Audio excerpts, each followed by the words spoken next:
Well, good evening, everyone on YouTube. Okay, so my name is Angeline Constantidou. I am the founder, transformational life coach, and podcaster of Let's Break the Silence with Angeline.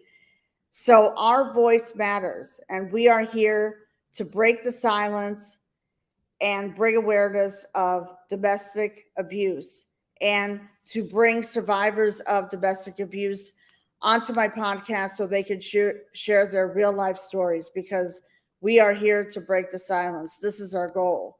Okay. So welcome to the broadcast. Thank you so much. For anyone who is tuning in tonight or will be watching the replay, please like and subscribe to my podcast, Let's Break the Silence with Angeline. You can find me on Spotify, Anchor FM, Spotify, Google, Apple, and all the live streams. And please like and subscribe to my YouTube channel, Angeline Mitchell. And actually, I have some good news to share. I am 2 subscribers away from reaching 100 subscribers on YouTube.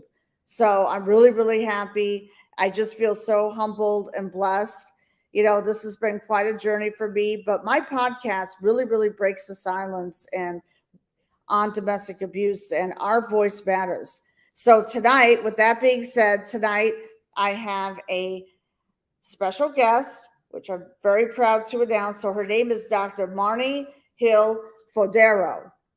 So Dr. Marni Hill FODERARO is an award-winning and celebrated author, speaker, and educator.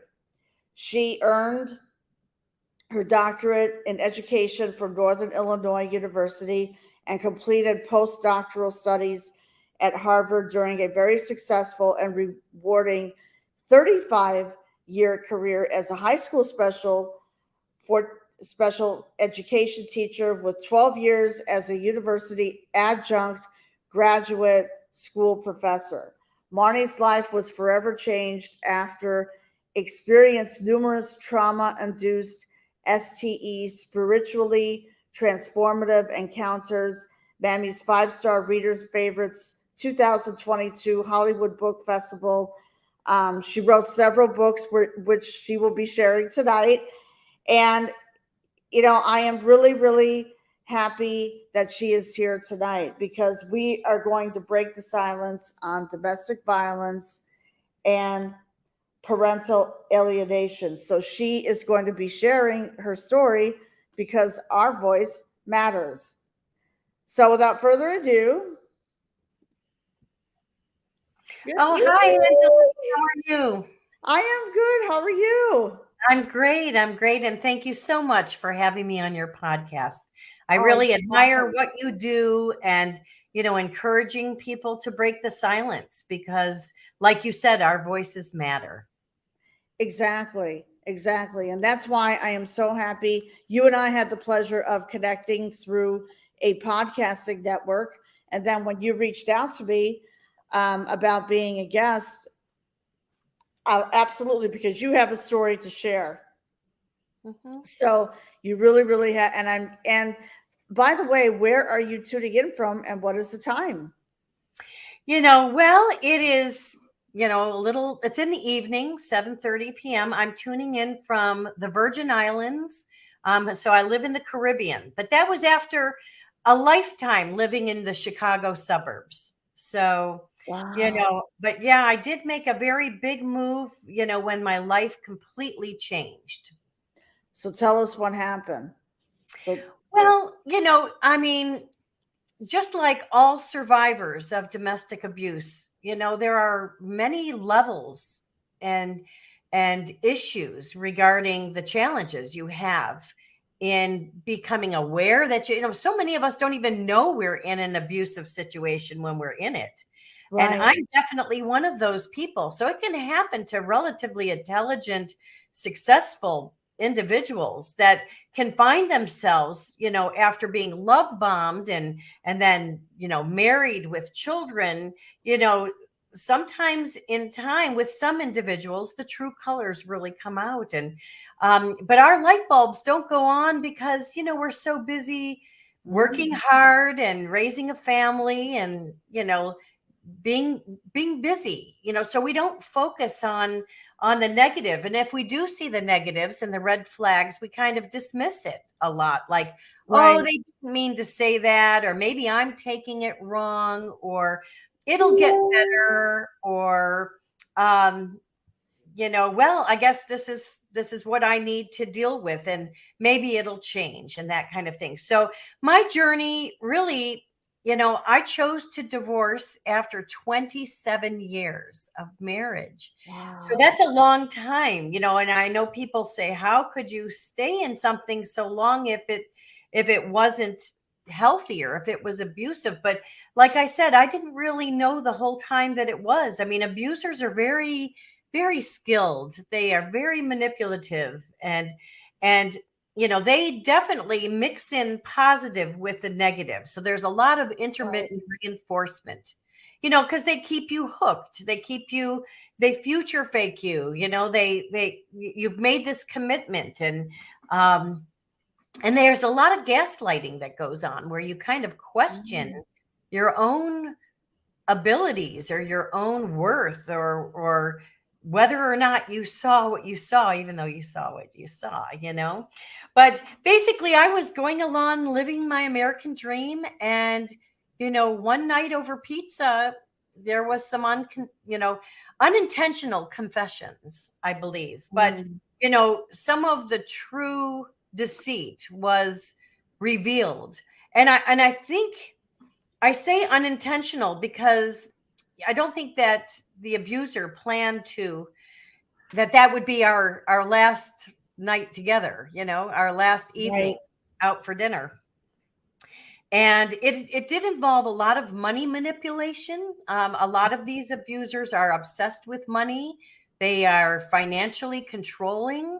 They juggle accounts. They do what they can to steal other people's assets, especially if they're married to them. They think they are entitled to, be dishonest and kind of set themselves up for if and when the relationship would dissolve. So anyway, that was a light bulb moment. And then it was followed up with physical assaults and threats.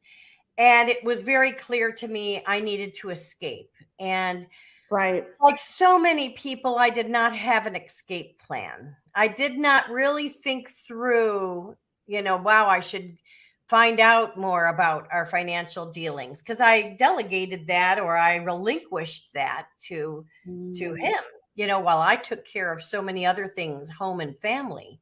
And people do this in relationships. I mean, they trust their spouse to have the best interest of the family, but that's not always what happens. So, and anyway, I lost everything. I lost my home, even though I was told it was paid off for over 10 years.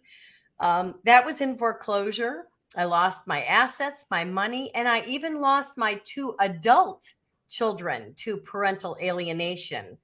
And that was extremely traumatic and devastating for any loving parent, to have their children ripped away based on a false narrative and that type of thing. So, I ended up having to have a garage sale. I could not stay in this beautiful suburban home that I spent so much care in creating, such a warm and loving environment for my family. And, I had this garage sale, but at this garage sale, instead of being sad or angry, I was just filled with love. I was filled with gratitude. I was looking at the blessings that I had, not what was being taken away. And I've kind of always had that kind of positive outlook in life. So whenever I've had other adversities in my life, challenging situations, I really try to look at it as a learning lesson. And what can I take from this to improve my life? So, but I found my writing voice. And, I wrote this award-winning book called God Came to My Garage Sale. I love the title of the book. Thank you. Well, it actually might even become a movie, which is very cool. You see that?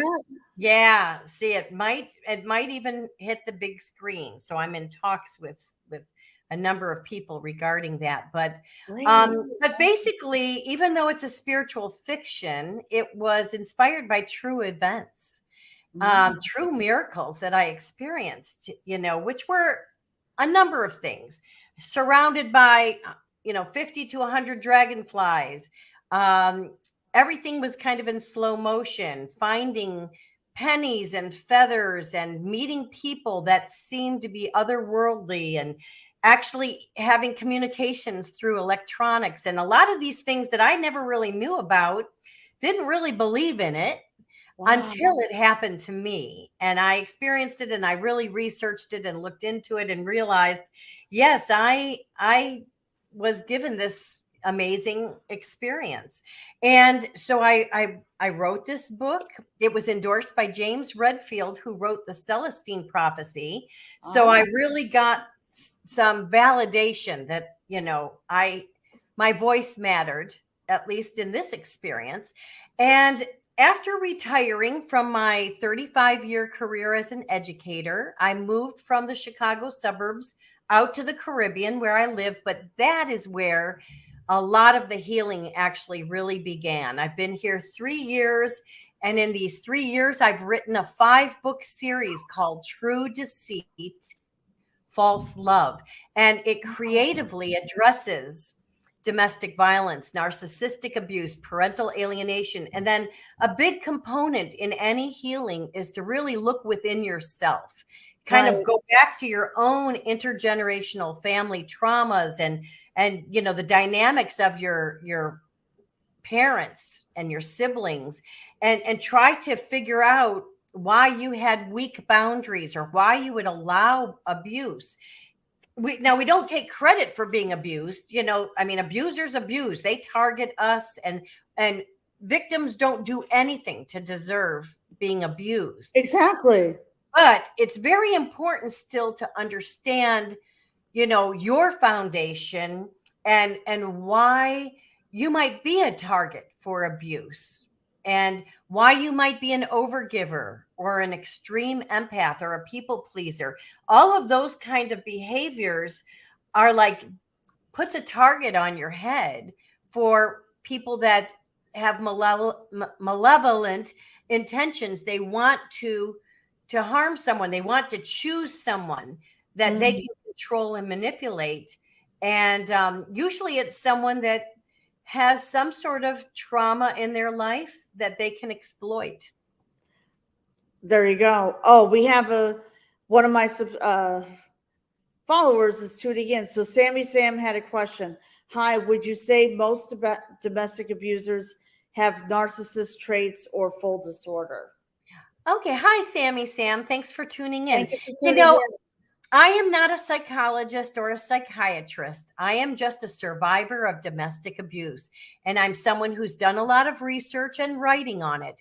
But I would have to say that in my experience, and what I have read is that, yes, so many of them have various, levels on the spectrum of a cluster B personality disorder. So whether it is, you Mm, know, a narcissist, and most often these abusers are covert, vulnerable narcissists, but right. they could still have overt traits because they want that attention. Lots of these people are the CEOs and presidents of companies. They want to be in charge and control people. But yes, I would say, so many of them have those kind of personality traits. They're very mentally ill. They will project, and call you mentally ill, but they'll also accuse you of lying, cheating, and stealing when See, you see that? That happened to me too. it's really them that are doing it. They're looking in the mirror. So they do a lot of Mhm. projection. But, Sammy Sam, just so you know, and you probably already know this, there's so many of these dangerous abusers do not get diagnosed. They don't think anything's wrong with them. So it's Mhm. not like, you've got the rare individual. And I've come across a couple of them that do the self introspection to realize that, yes, they have these traits that are very harmful to other people. And some people want to change and actually, as a result, bring awareness to this type of disorder. Sure. But these people are not diagnosed, and they're the ones pointing the finger at other people, thinking that, everyone else is beneath them. They're much more superior than everyone else. They're above the law too. As you know, they don't follow court orders, and they don't. No, they don't. Yeah. They don't think that it applies to them. Hi, Danielle. Hi, Danielle. Danielle and I had the pleasure of meeting on TikTok. So thank you, Danielle, for tuning in. How are you? She's such a sweetheart. Such a sweetheart. And Sammy, see, thank you so much. I didn't know the difference between narcissist abuse and domestic abuse. Well, domestic abuse can take many different forms. Domestic abuse can be physical, emotional, sexual, financial. Domestic abuse can include parental alienation of your children. So domestic abuse can take on all different kinds of forms. And, not all domestic abusers are narcissists. And just like all narcissists are not domestic abusers. So there is a difference. And gosh, if you like, for example, the first book in my True Deceit False Love series, it has, and I've got it right here, it has 15,555 terms and phrases on this relationship, trauma stuff. And there are many different types of narcissists that are, highlighted in here. So it takes a lot of research to really understand, because, so many of us, we don't think this way. We don't know this terminology. We have to learn it because, really when we put a name to something, it really helps us understand, and eventually it helps us heal. And Sammy Sam also said that most abusers were abused themselves or were around it. Absolutely. And they will deny that, they will deny that. They will said that she dated one of those too. Right.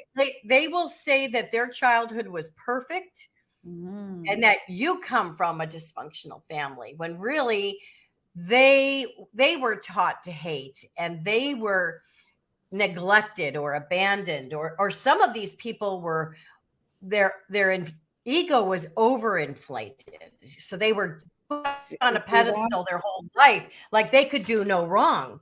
So there's a lot of different ways that their childhood experiences manifest into them. They're very weak individuals. They're very pathetic, actually, to be honest with you. And in the beginning, you might see that. You might be like, well, I don't know if I want to date down, or, because they have a lot of issues or whatever. I mean, most of them.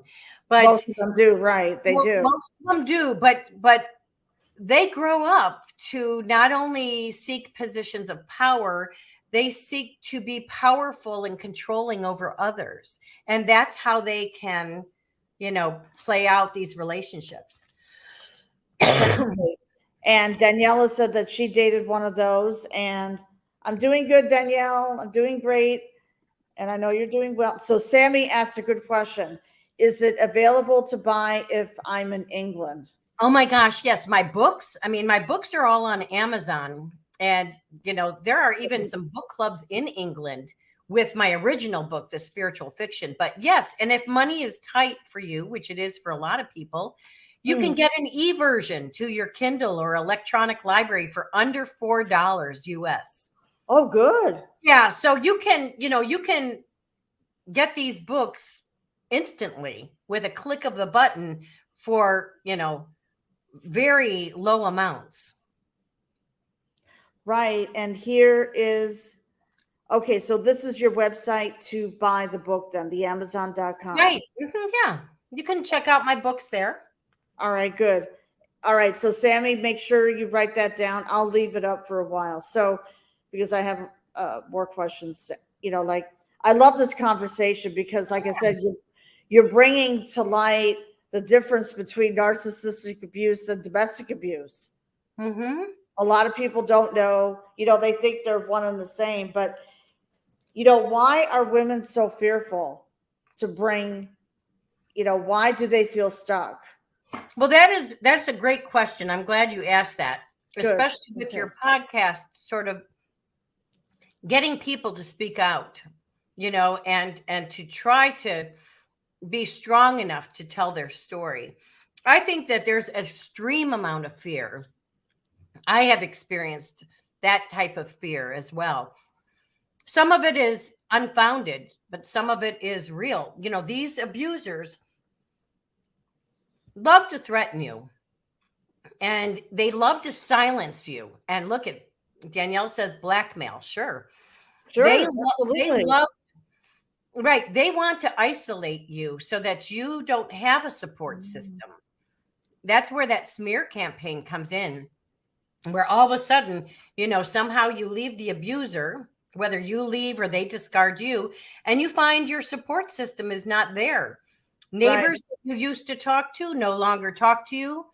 Friends and family, say that they don't want to get involved. They want to be neutral, but really their neutrality is supporting the abuser.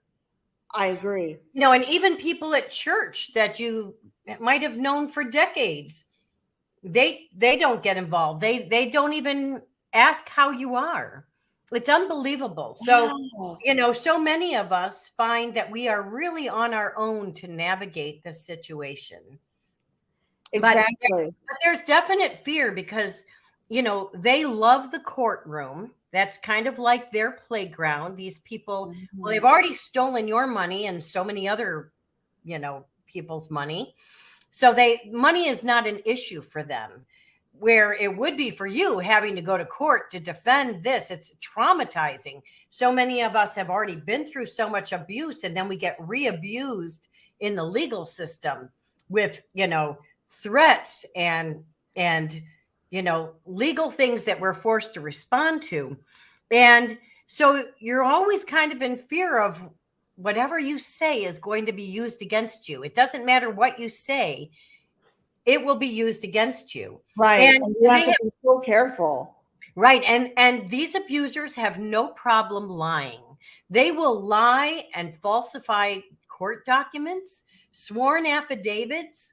They will even include fake documents or unrelated documents into an order because they know judges only look at so much, and they're so calm, cool, and collected that they can really kind of win over so many people. I mean, there are so many people that are just oblivious to their tactics because they come on so upstanding, so sincere, such a good person, when really what they've done is they've learned from you about being a good person, and they tried to mirror that to be able to function in society, when really they are like empty shells. They don't, it's there's a lot to research and to understand what you're dealing with. But yes, the fear can be real, and it's good to get to a certain point where you can, we, at least for right now, we still have our constitutional rights to be able to speak the truth. And I'm certainly not about slandering anyone else. I would never contact, his employment and say anything. I would never even contact one of the many exes that he has, gotten back involved with. I mean, I have no interest in doing that. I also, with my children, even though they are not in my life right now, I still would encourage our children to have a relationship with both parents. And that is what the loving, empathetic, targeted parent does. They believe in goodness, but they believe in knowledge and understanding, but they certainly would never harm another person, or encourage others to know the truth about what they are. I think we're all on a journey, and people act differently around other people, and it's for someone else to on their own journey to find out what they're dealing with. Exactly. And like you said, we are all on our own journey. Yeah. And, I know in the case of myself, court was a mess and I had no children. Yeah. And I didn't even have minor children. And of course, even though I thought we had assets, they were all depleted. I don't know that happened to me too.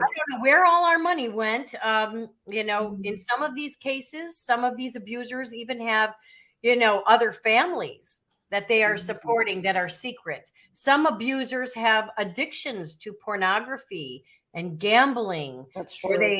they do, a lot of big investments. They hide money.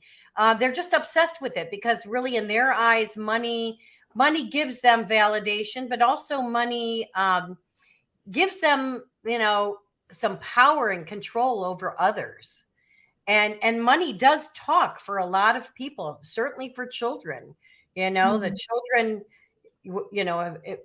they will go towards whoever is going to, give them a free ride on something. And until they're old enough and wise enough, and they put the pieces of the puzzle together to realize, no, you know what? The world is more about love and about human connection. Right. Exactly. Right. More than ever. And it's the honest people, that are the ones that the truth tellers, the truth seekers. They are the good people in the world, that don't want to wish harm on anyone. Exactly. Exactly. So please, yeah, and I'm glad you brought light to that because speaking for myself, he hid all the money. I had no idea where the money was. Right. And Yeah. I had lost my corporate job at the time. I lost my corporate job. I lost my sense of self-worth. Not only that, but just everything just crumbled, just Right. went down. But And they want you homeless. They want you destroyed. They want you to lose everything. They want you to lose your spirit. They want you to lose your happiness.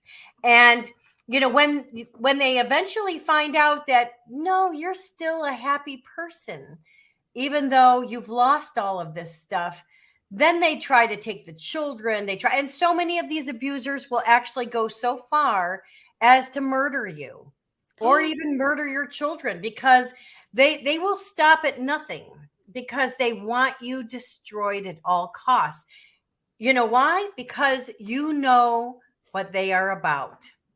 They are so in fear of being exposed, even though they are the ones that expose themselves. They are so in fear of their public image being tarnished, when really they do that to themselves by their actions. Right. Exactly. Exactly. The parental alienation, though, that's something else. It's just, it's the most heartbreaking thing that I've met so many wonderful dads and wonderful moms that have lost their young and adult children to this, and when they're younger, of course, the court systems are involved, and, the alienating parent will move the kids away. They won't tell the other parent where they are. They'll cut them off from all school communications. If you try to reach out, they'll have you blocked on all communications, phones, they'll return letters and gifts. Then they'll go and they'll make sure they throw away every photograph of you. They'll give this narrative to the kids. And I'm not 100% sure, but I vaguely remember one of the last conversations I had with one of my adult children, who is now, we're going on almost a decade of alienation. That child said to me, Dad told me that you never wanted me, and that you wanted me dead, and that actually many times you tried to murder me. And it is so outlandish, the story. That story is true. It is just unbelievably outlandish that this adult child would even believe these things after experiencing 20 years of a loving, happy, fun, supportive relationship, with their mom. So it's they can be brainwashed and have memories rewritten and then if things are repeated enough by the abuser, and they can do it very covertly, they might not come right. In fact, I know of another alienated mom. She hasn't had her 4 children in her life for over 10 years. I think Oh, she's going wow. on 12 years now. They were younger when her kids were alienated. And, it's unbelievable the stories that these kids believe about this mother but the father in this case, has gone to extreme efforts to throw away anything that is related to that mother. And it's just a devastating dynamic. Unfortunately, the odds of reuniting or having a healthy relationship with your children after this extreme parental alienation is very unlikely. It's not to say, you don't want to ever say, no, you can't, but so much damage has been done and so many milestones have just been missed. And at some point you've got to be careful even trusting your own adult children, especially if they're connected to the abuser, because the abuser will use them. They will use them as a kind of a war weapon to destroy that parent, by proxy. So these kids, they think that alienating parent loves them so much and supports them, but really they're using them to just get back at their ex. That's what it's all about. It happens to millions of people. It is just very devastating. It takes on different forms depending on the age of the children. But either way, it's extremely devastating. Yeah. Oh, I can imagine how you feel not being able to see them. But I will never forget when I was in court, and this is 12 years ago. I remember before I came, before they called us, my attorney and I, we were sitting, and there was a couple, and they were arguing, like literally arguing about the kids. And I think one of the parents wanted to have full custody of the kids, and they were just going back and forth and back and forth. But you know what the judge said? Do not use your children as pawns. Wonderful. Yeah. The judge not many judges or lawyers even understand parental alienation, or if they do, they oftentimes will favor the abuser because they know the honest, loving parent is going to keep on trying to fight for justice. So then that keeps job security for them, and it keeps this whole thing going on and on and on and on. In fact, it's been almost a decade and I'm still back in court with my ex-husband. I've never filed a petition against him. Even though he's been in contempt of court, he hasn't followed different orders. I never had the money to pursue it, nor the interest, or, I was so traumatized by all of it. I wanted to get far away. Heck, I moved to the Caribbean, thousands and thousands of miles away to get away from this abuser. I don't blame you. Yeah, but they want to keep you engaged, even if it's based on false information. They feel that sense of power and control, and you just would like to hope that at some point they could just move on in their lives, just and pay more attention to these other people that you've roped into your life. And but they're obsessive. It's very sad. They're very pathetic individuals. Yeah, that's a shame. Well, it is time to break the silence. Yeah. And we broke the silence tonight. So, what I would like you to do, talk about your books briefly, and then we will close the broadcast with a special message. Well, okay. Sure. The first book is a spiritual fiction. God Came to My Garage Sale. And it was about some miracles I experienced when it could have been the most sad and unfortunate time that I was embarking on, having to leave this beautiful home, but I was filled with love and gratitude.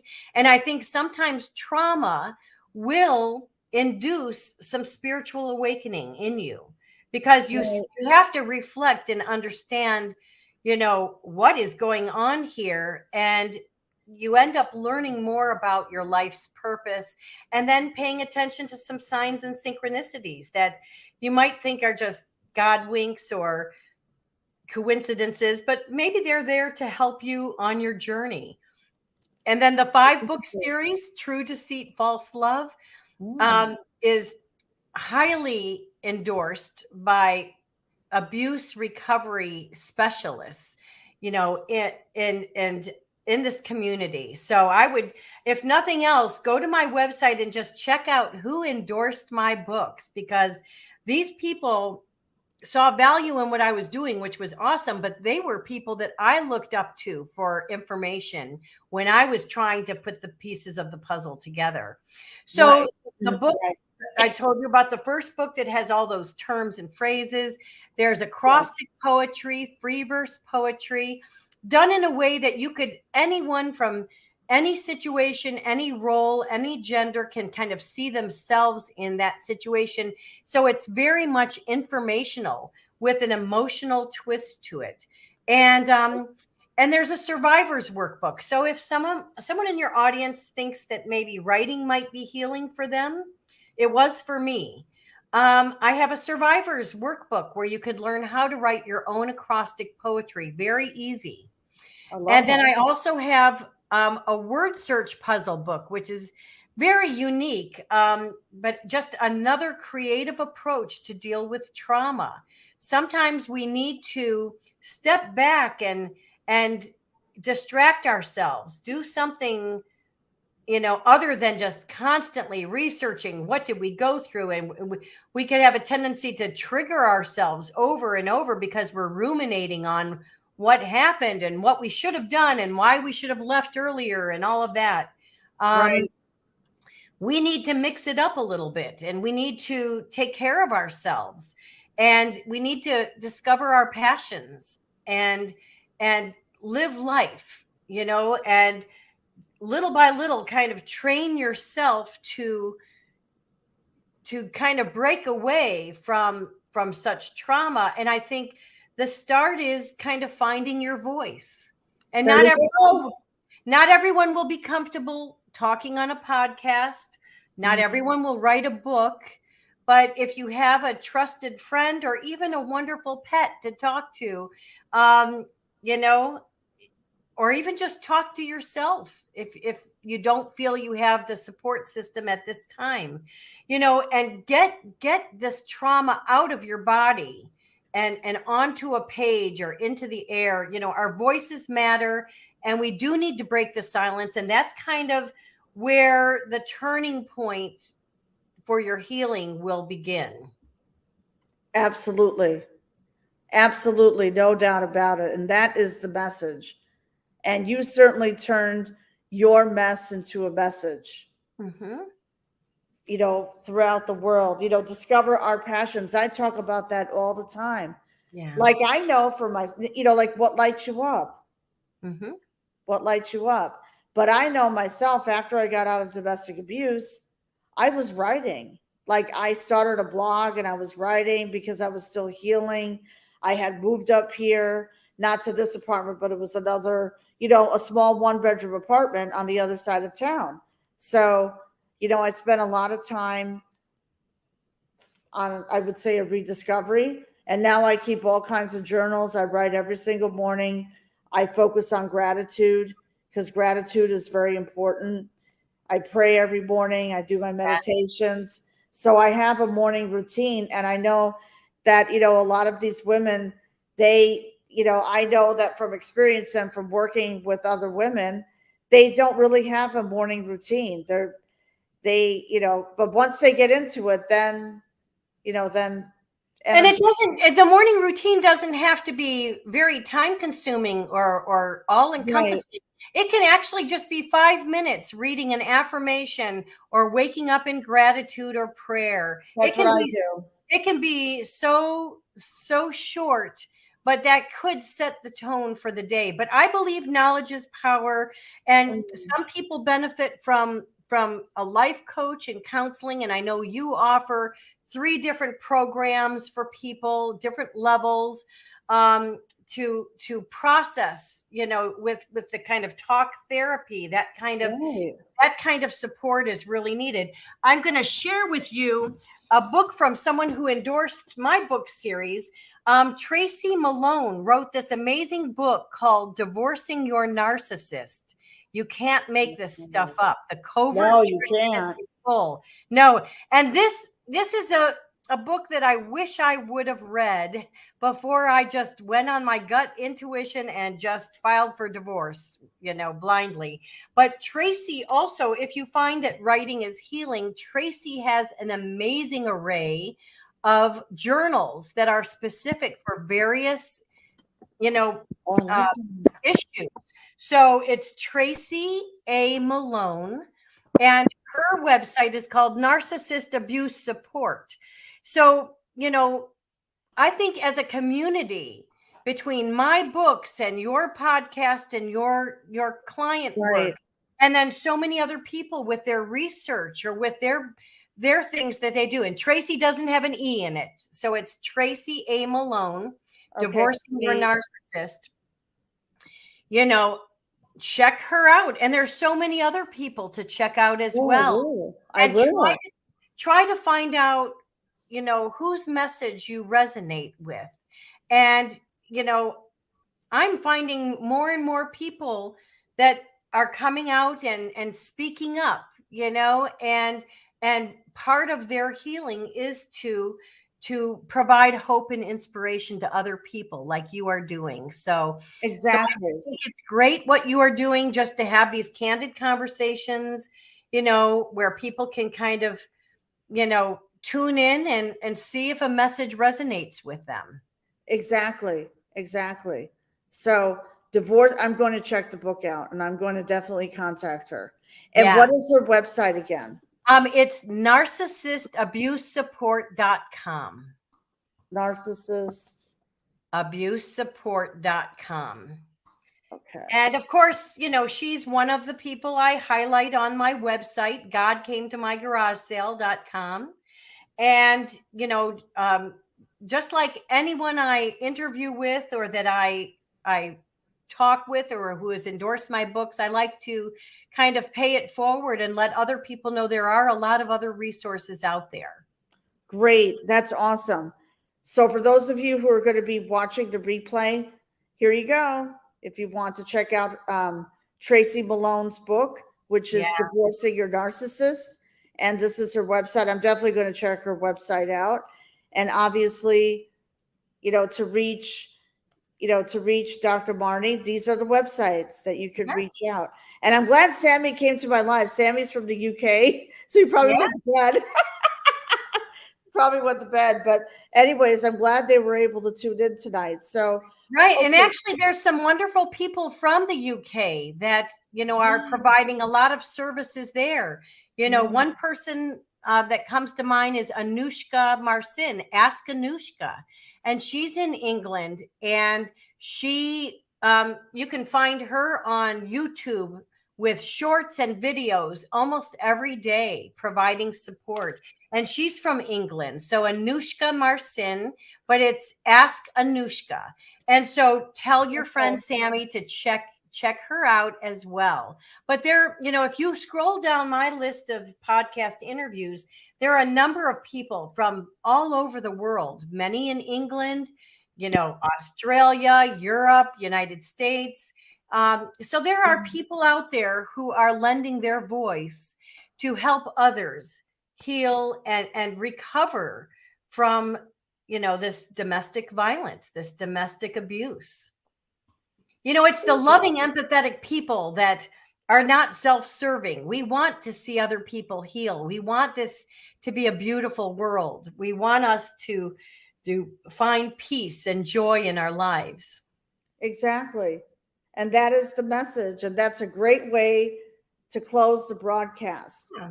So, Dr. Marni, thank you so much for being on my podcast show, for taking the time from your busy schedule to share your story. This was incredible tonight. Well, thank you so much for having me and for what you are doing and helping and encouraging people to break the silence. Exactly, because we, we're giving women hope. Yeah. And that's what they need. They need hope. And not only that, they need coaching and they need direction. So thank you so much. I know you're going to be sharing this broadcast, with your network. And I really, really appreciate that. I'm doing the same. So all my podcast episodes, so tonight, all my podcast episodes will be launched on Monday morning. So this broadcast will be launched 1 week from this Monday. Okay. Because I have another podcast episode that's going live on Monday, but right now we're live on YouTube. So I'm certainly going to be spreading the word tonight, and please like and subscribe to my YouTube channel, Angeline Mitchell. Thank you, all subscribers. Like I said, I'm 2 away from 100, but we need to celebrate our small wins, right? Yes, definitely. No, it's okay to just get started slow, and the more and more you let other people know, and they'll find that they'll come to your website, they'll come to your YouTube channel.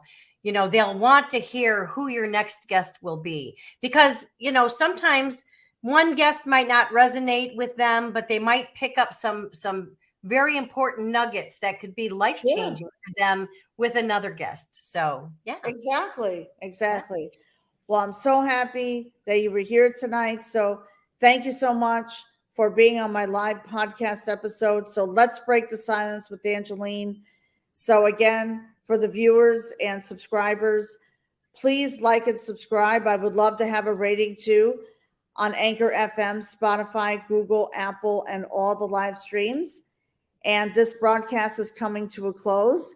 And we launch all our podcast episodes every Monday morning at 7 a.m. So be on the lookout, please, for this one, which will be 1 week from this coming Monday. So I want to wish everyone a wonderful evening. Thank you to the viewers who did come on tonight, Daniela and Sammy. We really, really appreciate you. And Dr. Marni, please hang out for a few minutes. And this broadcast is coming to a close. Have a great night, everyone. All right. Take care.